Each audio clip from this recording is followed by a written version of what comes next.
Welcome to our story, Philippines Expat Family YouTube channel.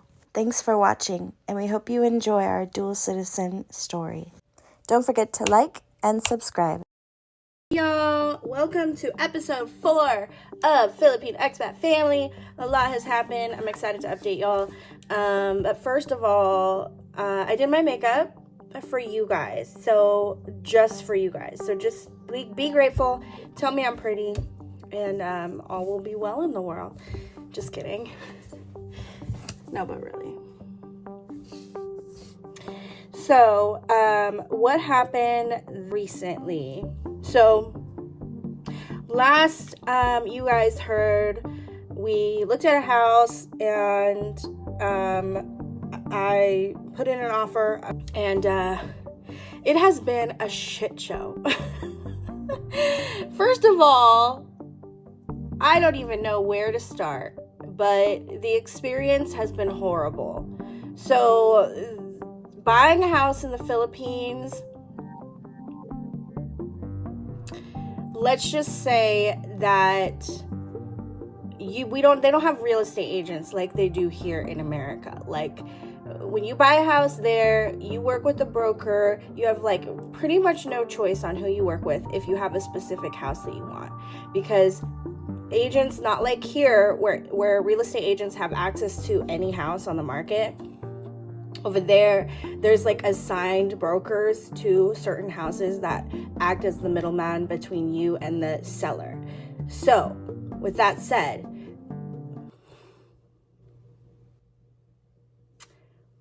Goose Fraba, let's just say the broker kind of works for you, but mostly works for the seller. I don't know who they work for. They work for themselves.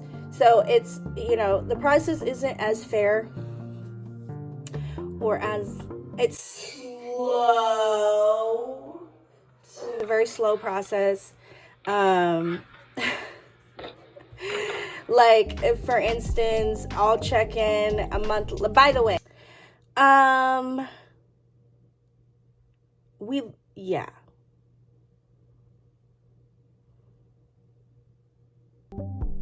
So, the process is slow. For instance, like when I try and check in on what's happening, the next step after I said, yes, I want this house, was getting the application done with BDO, the bank in the Philippines, with my cousin I had to get my cousin signed up as the power of attorney, and get all the paperwork done and income verification and all that into BDO, right? Then the next step would be to get the appraisal done. So let's just say that every time I check on when the next step has been done, if the next step has been done, it hasn't been done, and I don't know why it hasn't been done, but whenever I check in, it gets done that day. So I don't know what to say about the process. It's a process, a long one, and you have to have a lot of patience. And there's not a lot of communication. I don't know if it's the communication barrier, maybe that's part of it, but I'm not getting informed, educated on the process. Throughout the process, I'm not getting informed what's the next step. So it's much different than it is in the US, okay? So it's not a very well-informed process. And you just kind of have to hang back and be like, okay, what's happening? But I will say, when I do check in, I do get informed, and it's moving. At least it's moving. So that's what's going on with the house. In other news, this time period has been pretty challenging. Riley's ROB came back, and yeah, check it out. So I got a call today while I was at work that Riley's ROB paperwork has returned. I have no idea if it's approved or not. So we're gonna go find out if her approval is in there. I'm nervous, excited, but pretty much assume that it's approved since Enzo's was, but it is a different embassy, so there's a little bit of anxiety there for sure, and uncertainty. So anyways, we're gonna go pick that up before the UPS store closes. So let's go find out if my whole family is officially ready to move to the Philippines as dual citizens.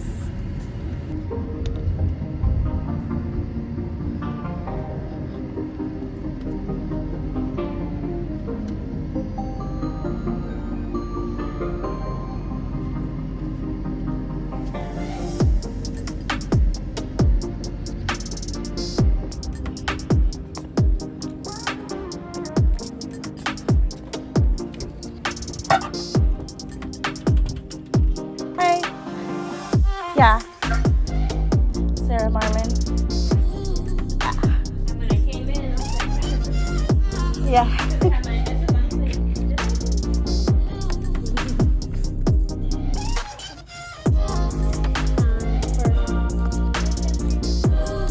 can take it right over here. Have a good day. You too. All right. Here it is. Let's see. Is my daughter approved for dual citizenship? I'm nervous.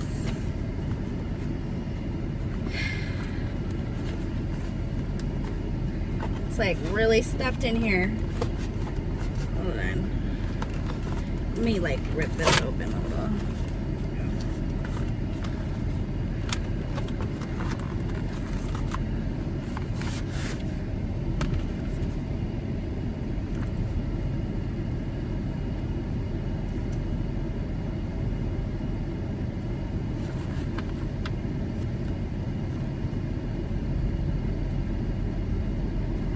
They sent it back not approved. Wait, hold on.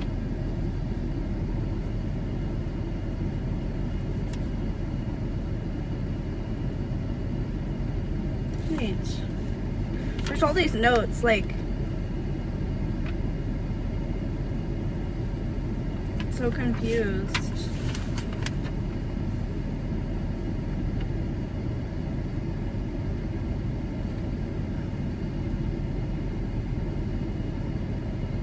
Yeah, they didn't approve it. Nope. Still here. There's all these notes.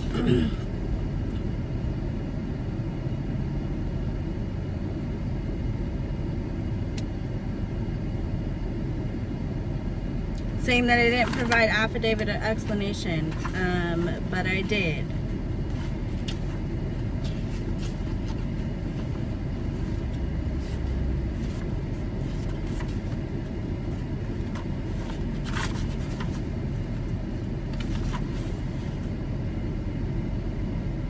Literally right here.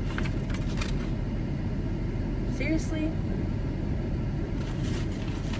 Yeah, it says they need affidavit of explanation, which I have notarized. So it got denied, and you know, maybe this is a lesson for me or whatever, but I was pretty confident it would get approved because my son and I got approved, and you would think the laws aren't different. So it's really frustrating to have to spend another $100 on resending it, the same information, and just maybe spell it out better. I don't know, like write the laws in there or something, but it's super frustrating. And I've heard this, like, reading on the Facebook expat groups, that like that's the way it is for the Philippines, is that, you know, you depends on who you get whether things get approved or not, no matter, like, sometimes they just don't know what the laws are, apparently. So it's yeah, so I'm definitely learning a lot about the culture and how things work in the Philippines, and I'm gonna have to, you know, patience is something that I need to work on in general, so this is a great opportunity for that. Also, my parents, we've been looking at other properties around the White House that I really want. My parents found a house through the bank, a foreclosed house that they could get a really good deal on. And my cousin, who's an interior designer, who will hopefully do my future house, I paid him to do a design for my parents so they could see what this house could turn into. And his work, he's so good. His work is incredible. I cannot wait to work with him. So it's House of Llanos is his business, but check out his work on the design proposal.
In other news, I sold my van. Yay!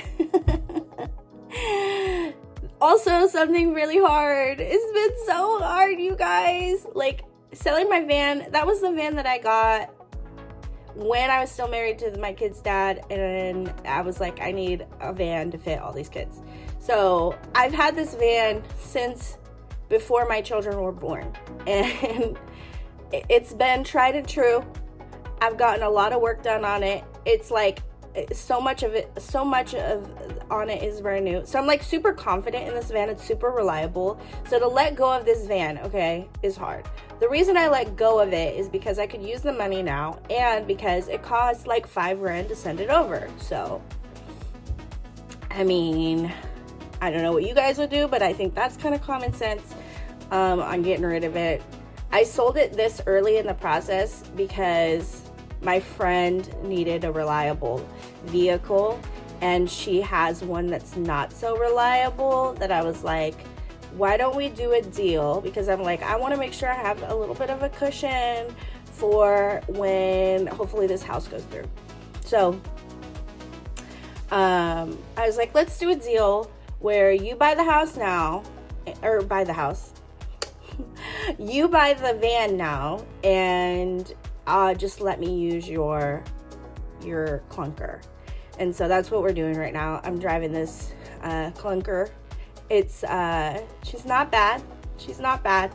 I did have my stepdad do a little bit of work on it and make sure she had to spend some money on getting it like decent enough, safe enough for us to drive.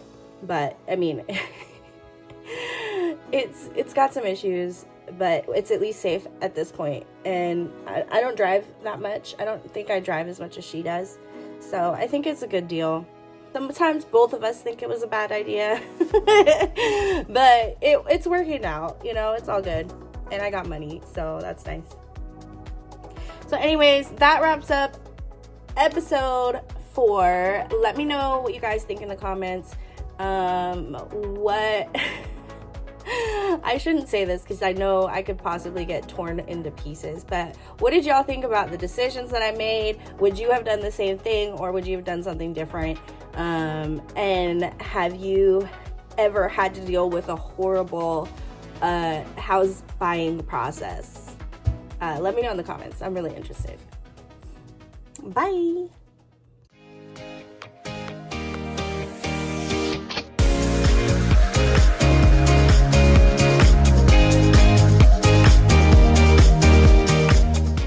Thanks for watching, and subscribe to watch more family adventures.